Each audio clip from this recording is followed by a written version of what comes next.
చింత చచ్చినా పులుపు జావలేదని చెప్పి పాతకాలపు సామెత ఒకటి ఉంది. అది కరెక్ట్‌గా జగన్‌మోహన్ రెడ్డికి కరెక్ట్‌గా సెట్ అవుద్ది. ఎందుకంటే పాపం అధికారం పోయి అసెంబ్లీలో అడుగుపెట్టే ధైర్యం లేక, పక్క రాష్ట్రంలో బెంగుళూరు ప్యాలెస్‌లో తలదాచుకుంటూ, చక్కగా విహారయాత్రకు వచ్చినప్పుడు నెలకొకసారో, 2 సార్లో ఆంధ్రప్రదేశ్ వచ్చి ఒక 2 ప్రెస్ మీట్లు పెట్టి దమ్మనే వెనక్కి తిరిగి స్పెషల్ ఫ్లైట్ యేసుకొని బెంగుళూరు వెళ్ళిపోవడం జగన్‌మోహన్ రెడ్డికి అలవాటు. పాపం అలాంటి జగన్‌మోహన్ రెడ్డి అంటే ఓటమి వల్ల బహుశా 151 సీట్ల నుంచి 11 సీట్లకు పడిపోవడం అనేది మానసికంగా ఎవరినైనా కొద్దిగా దెబ్బతీస్తది. కాదని నేను అనను. బహుశా ఆ ఇబ్బంది వల్లేమో కంట్రోల్ తప్పుతున్నాడు. జగన్‌మోహన్ రెడ్డి మాట అనేది కంట్రోల్ తప్పుతున్నాడు. ఏకంగా ఐపీఎస్, ఐఏఎస్ అధికారులను వాడు, వీడు అంటూ ఏకంగా ఏకవచనంతో సంబోధిస్తున్నాడు. సాధారణంగా ఎవరున్నా పేరు పెట్టి మాట్లాడతారు, లేదా ఐపీఎస్, ఐఏఎస్ అని చెప్పి మాట్లాడతారు సాధారణంగా. సరే గారు, సార్ అని రెస్పెక్ట్ ఇవ్వకపోయినా పేరు పెట్టి మాట్లాడతారు. కానీ ఇక్కడ మాత్రం పేర్లే ఉండవు. వాడెవడో గోపీనాథు, వీడెవడో త్రిపాఠి. ఐపీఎస్ని డీజీ ర్యాంక్ ఉన్నటువంటి ఐపీఎస్ అధికారుల్ని, సీనియర్ ఐపీఎస్ అధికారుల్ని వాడు, వీడు అనటం. అది కూడా రాష్ట్రానికి చెందిన ఐపీఎస్ని. వాస్తవానికి దేని గురించి మాట్లాడాడు అంటే కల్తీ నెయ్యికి సంబంధించి సిట్టు ఆల్రెడీ సుప్రీంకోర్టు ఆధ్వర్యంలో సిబిఐ చీఫ్ ఆధ్వర్యంలో నడుస్తున్నటువంటి ఈ సిట్టు నుంచి సిట్కి ఒక 2 అధికారులు రాష్ట్ర పోలీసు నుంచి ఉన్నారు. ఆ ఇద్దరే, ఒకటి గోపీనాథ్, 2 త్రిపాఠి. సో వీళ్ళిద్దరిని ఎందుకు తీసుకున్నారంటే వీళ్ళిద్దరికి నీతి నిజాయితీ పరులుగా ఆ శాఖలో పేరుంది. ఇప్పటివరకు ఎటువంటి ఆరోపణలు కూడా వాళ్ళ మీద లేవు. కాబట్టి నిజాయితీగా పనిచేస్తారనే నేపథ్యంలో వాళ్ళని సిట్లోకి తీసుకున్నారు. అది జగన్మోహన్ రెడ్డికి నచ్చల. మళ్ళీ అదే సిట్లో సిబిఐ అధికారులు ఉన్నారు. వాళ్ళ మీద నోరెత్తల జగన్మోహన్ రెడ్డి. సిబిఐ అధికారుల మీద నోరెత్తితే ఆల్రెడీ మన ముట్టి కింద ఉన్నాయి కదా 31 కేసులు, అందులో 11, 12 సిబిఐ కేసులు ఉన్నాయి కదా, వాటిలో ఎక్కడ బయటకు లాగుతారో అని భయం. కాబట్టి సిబిఐ అధికారుల మీద నోరెత్తే ధైర్యం ఉండదు మనకి. మనం ఎవరి పేరు ఎత్తితే మనం ఇబ్బంది పడతాం, వాళ్ళ పేరు మనం ఎత్తాం. ఎవరి పేరు ఎత్తితే మనల్ని ఎవడు ఏం చేయలేడో ఆ పేరు మట్టికి ఎత్తి వాడు, వీడు అని మాట్లాడటం. ఒక మాజీ ముఖ్యమంత్రి అయి ఉండి, ఇప్పుడు కూడా ఒక పార్టీకి అధ్యక్షుడిగా ఉండి, రేపో మాపో నేను సీఎం అవుతానని చెప్పుకునే జగన్మోహన్ రెడ్డి ఐపీఎస్లను వాడు, వీడు అంటే జగన్మోహన్ రెడ్డి అధికారులకు ఎంత విలువ ఇచ్చేవాడు తన దగ్గర ఉన్నప్పుడు అనేదానికి ఇది ఒక ఉదాహరణ. నువ్వు అధికారంలో లేకుండా 11 సీట్లకు పడిపోయినప్పుడే ఇంత అహంకారంతో వాడు, వీడు అన్నావంటే నువ్వు సీఎంగా ఉన్నప్పుడు వాళ్ళని ఎంత దారుణంగా అవమానించావో. అందుకేనేమో బహుశా ఎల్వి సుబ్రహ్మణ్యం కావచ్చు, తర్వాత మధ్యలో వెళ్ళిపోయినటువంటి గౌతమ్ సవాంగ్ కావచ్చు, వీళ్ళందరూ బహుశా సరే సవాంగ్ని పక్కన పెడితే పాపం ఎల్వి సుబ్రహ్మణ్యాన్ని దారుణంగా అత్యంత అవమానకరంగా సిఎస్ నుంచి తీసేశారు. ఒక రాష్ట్రానికి అత్యున్నత అధికారి అయినటువంటి సిఎస్ని తన కింద అధికారి చేత లేఖించి తప్పించేశారు. అంటే నీ దగ్గర అధికారులు ఎంత దారుణమైన అవమానాలకు గురయ్యారో దీన్ని బట్టి అర్థమవుతుంది. నీకు పవర్ లేదు, 11 సీట్లు వచ్చినాయి, ప్రతిపక్ష హోదా కూడా పూర్తిగా లేదు, రేపు అదొత్తదో రాదో తెలీదు, సీఎం అనేది కలే, అయినా కానీ నువ్వు ఇలా మాట్లాడుతున్నావు అంటే గతంలో చంద్రబాబు గారు కూడా మాట్లాడారు. ఆయన ఏమనేవాడు, పోలీస్ అధికారులు జాగ్రత్తగా ఉండాలి, ఆ పోలీస్ అధికారులు అద్దు మేరొద్దు, తర్వాత ఇబ్బంది పడతారు, అలా మాట్లాడాడు. అంతేగాని వాడెవడో, వీడెవడో ఏంటి లాంగ్వేజ్. ఐపీఎస్ అధికారిని పట్టుకుని వాడు, వీడునా? ఇది మన సంస్కారమా? ఇదే మన ఫస్ట్ క్లాస్ స్టూడెంట్, ఇదే మనకు నేర్పింది. రాజకీయాల్లో విలువలంటే గెలవచ్చు, ఓడిపోవచ్చు, అందులో తప్పులేదు. రాజకీయాల్లో గెలిపోవడం సహజం. ఓడిపోయినప్పుడు ఒకలాగా, గెలిచినప్పుడు ఒకలాగా. అంటే జగన్మోహన్ రెడ్డికి ఎడ్డం ఎంత స్ట్రాంగ్ అంటే ఐపీఎస్ అధికారి ఏం చేశారు, వాళ్ళు వీళ్ళ ప్రమేయం ఏమన్నా ఉందా, రాష్ట్ర ప్రభుత్వ ప్రమేయం ఏమన్నా ఉందా? వాళ్ళని సెలెక్ట్ చేసుకున్నది కేంద్ర ప్రభుత్వం. కేంద్ర సిబిఐ అధికారులు పలానా వ్యక్తులు కావాలని వాళ్ళకి అనుకూలంగా ఎవరైతే నీతిగా నిజాయితీగా పనిచేస్తారో వాళ్ళు కావాలని తీసుకున్నారు. దానికి రాష్ట్ర ప్రభుత్వానికి ఏంటి సంబంధం?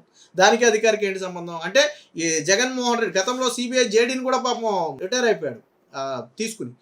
ఆయన కూడా అదే రకంగా విమర్శించారు ఆ రోజుల్లో అత్యంత దారుణంగా. సీనియర్ ఐపీఎస్లను జగన్ వాడు, వీడు అంటూ దూషించాడు. ఐపీఎస్లకు రాజకీయాలను అంటగట్టి తలా తోకాలేని ఆరోపణలు తెగపడ్డాడు. తిరుమల కల్తీ లడ్డూలో కల్తీ నెయ్యి కేసులో దర్యాప్తులో భాగంగా టీటీడీ చైర్మన్ భూమాన కరుణాకర్ రెడ్డి, జగన్ చిన్నాన్న వైవి సుబ్బారెడ్డిని సిబిఐ జేడీ నేతృత్వంలోని సిట్ ఇటీవల ప్రశ్నించింది. ఇదే పెద్ద తప్పు అన్నట్లుగా మాట్లాడాడు. బసవతారకం ట్రస్టుకు సంబంధించిన ఒక కార్యక్రమంలో సీఎం చంద్రబాబు సతీమణి భువనేశ్వర్తో కలిసి ఏపీ పొల్యూషన్ బోర్డు డైరెక్టర్గా ఉన్నటువంటి కృష్ణయ్య పాల్గొన్న ఫోటోను చూపిస్తూ వీడి బంధువే వాడెవడో గోపీనాథ్ అంట. అంటే ఆ విశాఖ రేంజ్ డిఐజీగా ఉన్నటువంటి గోపీనాథ్ అనే వ్యక్తి ప్రస్తుత పొల్యూషన్ బోర్డు డైరెక్టర్గా ఉన్నటువంటి కృష్ణయ్యకు బంధువు అంట.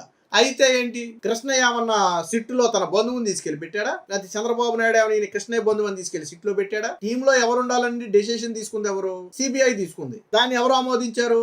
సుప్రీంకోర్టు ఆమోదించింది. వైవి సుబ్బారెడ్డి వెళ్ళాడు కదా గతంలో తిరుపతి అడిషనల్ ఎస్పీ ఈ కేసులో ఉండటానికి అర్హత లేదు, అప్పన్నను విచారణకు హాజరుగా ఉమ్మని నోటీసులు ఇస్తే, తర్వాత వైవి సుబ్బారెడ్డి బ్యాంకు లావాదేవీలు ఇవ్వాలని చెప్పి ఆ బ్యాంకుకి ఆయన నోటీస్ ఇస్తే, అసలు ఈ అధికారి సిట్లో ఉండటానికే కుదరదు, సిట్టు నుంచి తీసేయాలని చెప్పి కోర్టుకి వెళ్తే సుప్రీంకోర్టు ఏముంది, నువ్వెవడవా తీసేయడానికి? సిబిఐ చీఫ్ ఇష్టం, అది సిబిఐ నేతృత్వంలో జరుగుతుంది, ఆయనకి కావాల్సిన అధికారిని నియమించుకునే అర్హత ఆయనకు ఉంది, మీరెవరు మధ్యలో తీసేయమంటానికని సుప్రీంకోర్టు చివాట్లు పెట్టిందా లేదా వైవి సుబ్బారెడ్డిని?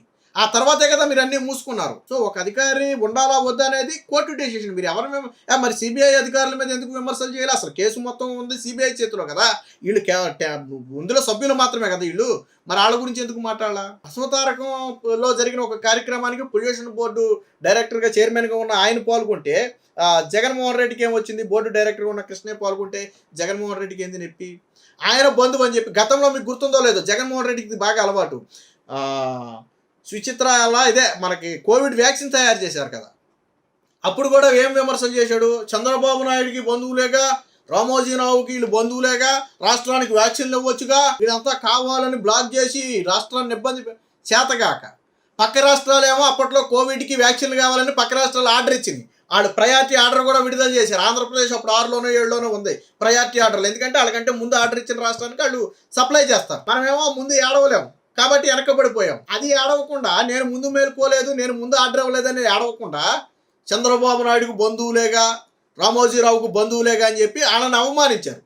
తర్వాత వాళ్ళకి ఏదో అవార్డులు కూడా వచ్చాయి, మొన్న పద్మశ్రీ అవార్డులు, మొత్తానికి అవార్డులు కూడా వచ్చాయి. జగన్మోహన్ రెడ్డికి అలవాటు బాగా వాళ్ళ బంధువులు వాళ్ళ చుట్టాలు అని చెప్పి లింకులు పెట్టి మాట్లాడి చేయటం జగన్మోహన్ రెడ్డికి బాగా అలవాటు. ఆ బుద్ధి మారలా ఇంకా. ఇప్పుడు కూడా అందుకనే ఈ కృష్ణయ్యకే బంధువేనే ఈ వ్యక్తి డిఐజీ, విశాఖ రేంజ్ డిఐజీ, కాబట్టి అతన్ని విమర్శించడం. అలాగే లడ్డూ కల్తీ వ్యవహారం సిట్ ఏర్పాటు చేసింది రాష్ట్ర ప్రభుత్వం కాదు, సిబిఐతో కలిసి రాష్ట్ర పోలీసులు దర్యాప్తు బృందంలో భాగమయ్యారు. ఇది స్వయంగా సుప్రీంకోర్టు ఆధ్వర్యంలో జరుగుతుంది, ఇది అందరికీ తెలిసిందే. అయితే ఏపీ కేడర్ ఐపీఎస్ అధికారులుగా త్రిపాఠితో పాటు గోపీనాథ్ శెట్టి సభ్యులుగా ఉన్నారు. విషయం ఏంటంటే వైవి సుబ్బారెడ్డి పిటిషన్ ఆధారంగానే సుప్రీంకోర్టు ఆదేశం, అసలు నాకు రాష్ట్ర ప్రభుత్వం మీద నమ్మకం లేదు, కేంద్ర సంస్థలతో దర్యాప్తు చెయ్యండి అని పిటిషన్ వేసిందే బాబాయ్ సుబ్బారెడ్డి, సుబ్బారెడ్డి పిటిషన్ ఆధారంగానే కదా సిట్ వేసింది. అందులో ఫుడ్ సేఫ్టీ అధికారులు ఉన్నారు, కేంద్రం నుంచి సిబిఐ అధికారులు ఉన్నారు, రాష్ట్రం నుంచి ఉన్నారు. మరి మీ బాబాయ్ తప్పు లేదా? ఆ రోజు అడిగింది మీరే కదా, ఇప్పుడు ఎందుకు గొడ్డలు చీల్చుకుంటున్నారు? సిబిఐ అధికారుల పేర్లు ప్రస్తావిస్తే తనపై ఇప్పటికే ఉన్న 11 కేసుల్లో ఇబ్బంది పడాల్సి వస్తుందన్న భయంతో ఏపీ కేడర్ అధికారులపై జగన్ విషం చిమ్మారు. జగన్ పార్టీకి చెందిన పిన్నెల్లి సోదరులు ఎన్నికల్లో చేసిన వీరంగం వీడియోతో సహా బయట పెట్టింది. అలాగే మహిళా ఏజెంట్ మీద నుదుటిపై గొడ్డలతో నరికిన వ్యక్తిని అరెస్టు చేసింది త్రిపాఠి. అంటే జగన్మోహన్ రెడ్డి హయాంలో పిన్నెల్లి ఏదైతే ఆ ఈవీఎం బాక్సులు బదులు కొట్టాడో ఆ వీడియోని బయట పెట్టడంతో పాటు వాళ్ళ మీద చర్యలు. ఒక టీడీపీ మహిళా కార్యకర్త నుదుటి మీద గొడ్డలతో నరికితే ఆ నిందితుల్ని అరెస్టు చేసింది త్రిపాఠి.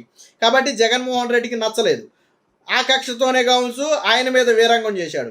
ఆయన ఏమి వీరంగం చేశాడో అంటూ త్రిపాఠిని ఉద్దేశించి జగన్ నోరు పడేసుకున్నాడు. ఇక గోపీనాథ్ జెట్టి తిరుపతి ఎస్పీగా ఉన్నప్పుడు జగన్మోహన్ రెడ్డికి అత్యంత సన్నిహితుడు ఎర్రచందనం స్మగ్లర్ కొల్లం గంగిరెడ్డిని విదేశీ న్యాయస్థానాలను ఒప్పించి మరి విమానంలో భారత్కు తీసుకొచ్చి జైల్లో పెట్టాడు. బహుశా అది జగన్మోహన్ రెడ్డికి నచ్చలే, ఎందుకంటే తన సన్నిహితుడు రెడ్ శాండిల్ స్మగ్లర్ అయినటువంటి కొల్లం గంగిరెడ్డిని అరెస్టు చేశాడు.